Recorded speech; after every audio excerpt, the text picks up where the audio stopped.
Bonjour mesdames et messieurs, bienvenue sur ma chaîne. Alors pour cette vidéo, on va s'intéresser à ce qui est arrivé à la mannequin palestinienne ou américano-palestinienne Bella Hadid. Avant de commencer, partagez, likez, commentez pour me soutenir et pour soutenir la chaîne. C'est parti.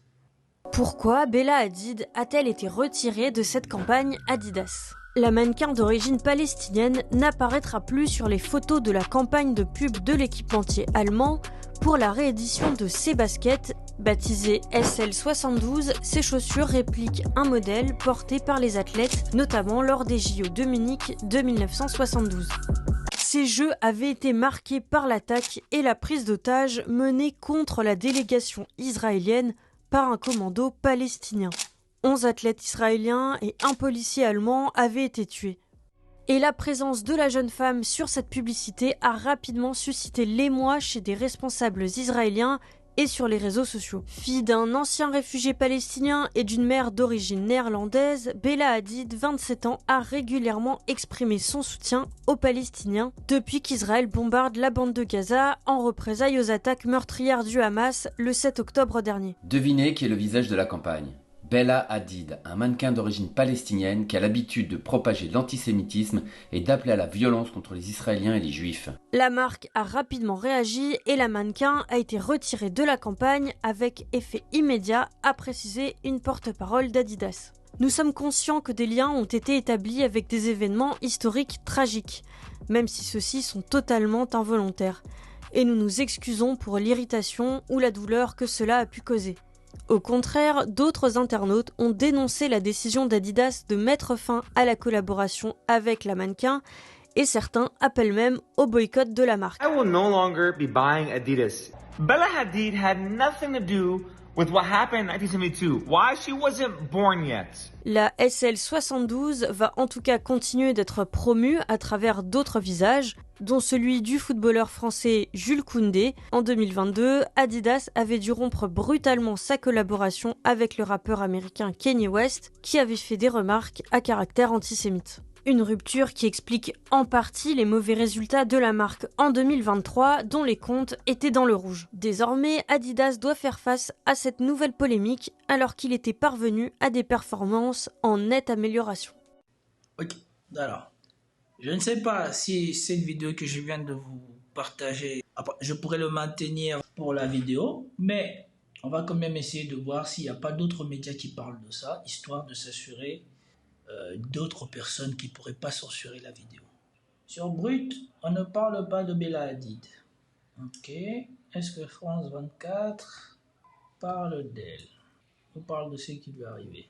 Saluons le journal Le Parisien pour leur courage de parler de cette affaire, de parler de Bella Hadid, de parler du fait que voilà, si elle a été principalement virée, c'est à cause des pressions des lobbies israéliens, parce que pour vous rappeler, il y a une autre personne qui, quand il a dénoncé cette réalité-là, a eu des problèmes, ou en tout cas a eu une campagne de diffamation contre lui. Souvenez-vous, c'était ça. Vous revenez sur cette déclaration de Dominique de Villepin qui interpelle. Oui, l'invité de l'émission au quotidien, l'ancien Premier ministre, a tenu des propos qu'on peut qualifier de douteux. Il commentait l'éviction de la comédienne Melissa Barrera du casting du film américain Scream 7. L'actrice avait publié un message accusant Israël de génocide et de nettoyage ethnique. Arthur Delaborde, Dominique de Villepin a associé les Juifs à la domination financière sur les médias et le monde de la culture. Oui, et il est très critiqué depuis 3 jours, mais certaines voix se font entendre pour le défendre. François Hollande estime, par exemple, sur France Info, que l'ancien Premier ministre n'a pas eu l'intention d'être antisémite. Je connais Dominique de Villepin depuis longtemps, je ne veux pas croire qu'il ait eu cette intention. Il a simplement évoqué ce qui peut se passer aux États-Unis. Maintenant, il faut faire attention à l'idée qu'il y aurait une espèce d'oligarchie avec les Juifs. D'autres sont moins indulgents que l'ex-président, comme le patron des Républicains, Éric Ciotti, qui parle lui de théorie complotiste qui nous rappelle des moments sombres, après donc ces propos ambigus de Dominique de Villepin jeudi dernier dans l'émission Quotidien. La troisième chose, c'est qu'on voit en filigrane dans votre reportage à quel point la domination financière sur les médias et sur le monde de l'art, de la musique pèse lourd, parce qu'ils ne peuvent pas dire ce qu'ils pensent, tout simplement parce que les contrats s'arrêtent immédiatement. Donc on voit bien que la règle financière qui est imposée aujourd'hui aux États-Unis, dans la vie culturelle, elle pèse lourd. Malheureusement, nous le voyons aussi en France. Et tout Une saillie au relent antisémite ou complotiste selon plusieurs observateurs ou responsables politiques. Mais l'ancien Premier ministre, lui, a balayé les critiques hier soir sur LCI. Cette vidéo n'est même plus disponible sur le site de Breaking News. Je l'ai cherché, je ne suis pas arrivé à le trouver. À moins que je me trompe, moi j'ai cherché, j'ai tapé Dominique de Villepin. Il n'y a pas eu dans leur propre base de données cette vidéo qui est ressortie. Donc regardez ce qui s'était passé, Dominique de Villepin en face de ce journaliste de TF1 après qu'il ait dit ce qu'il avait dit sur le plateau du Quotidien. Une grande partie des gens, Jacques Attali vous a accusé très précisément d'antisémitisme. Permettez-moi d'y répondre. Oui. Tous les chemins mènent à Rome, mais tous les chemins de la critique ne mènent pas à l'antisémitisme. On peut critiquer le sionisme messianique d'une partie du gouvernement israélien sans être antisémite.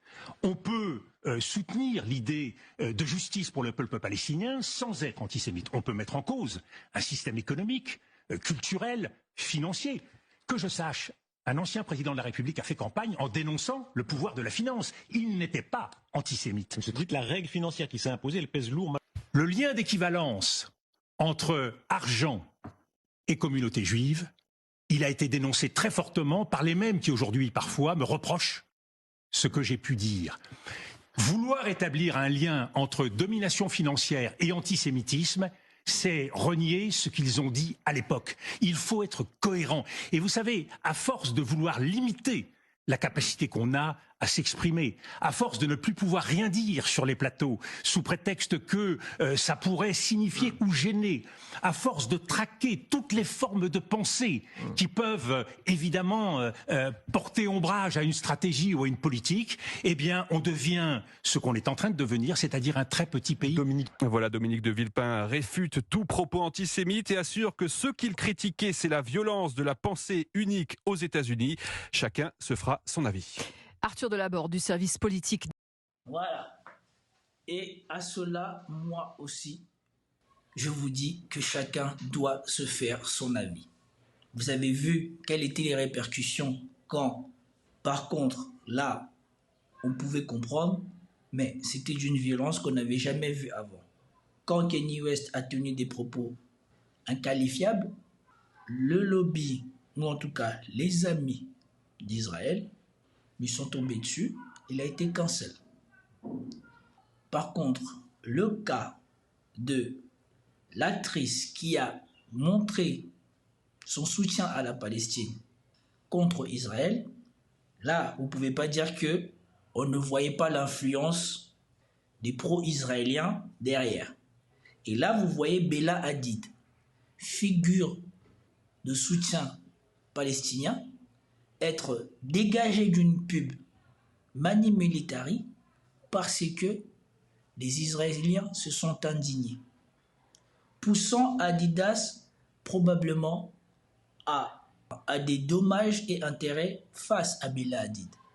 À moins que cette éviction ait été prévue dans son contrat avec Adidas, cette éviction coûtera premièrement de l'argent à Adidas parce qu'ils l'ont dégagé du contrat, et probablement lui rapportera d'autres ennuis, parce que vous avez d'autres figures qui trouveront ces cafés Adidas pro-israéliens. Et nous savons ici que les gens qui sont pro-israéliens, surtout quand ils ne savent pas le justifier, et surtout quand ils ont tendance à faire des choses pour contenter Israël, finissent par être boycottés. Mais moi, ce que je voulais montrer ici, c'est montrer la capacité d'influence de soit Israël, soit des pro-israéliens à nuire aux personnes. Et comme vous pouvez le voir, Dominique de Villepin n'avait peut-être pas tort. Maintenant, à vous de vous faire votre propre idée. Comme a dit la personne qui a défendu Bella Hadid, quand on a sorti cette paire de baskets, Bella Hadid n'était même pas née. Et en quoi prendre position contre ce que fait Israël fait de Bella Hadid une mauvaise personne pour la campagne d'Adidas? Est-ce que le critère pour faire partie des campagnes Adidas maintenant, c'est d'être pro-Israël, neutre, ou anti-Israël? Peut-on nous le préciser? En tout cas, je tenais juste à mettre à filigrane ces différents événements pour que chacun se fasse son idée. La mienne est faite, faites la vôtre. C'était tout pour cette vidéo, j'espère que vous avez apprécié. Si vous avez apprécié, commentez, likez, partagez et je vous dis à plus. Ciao.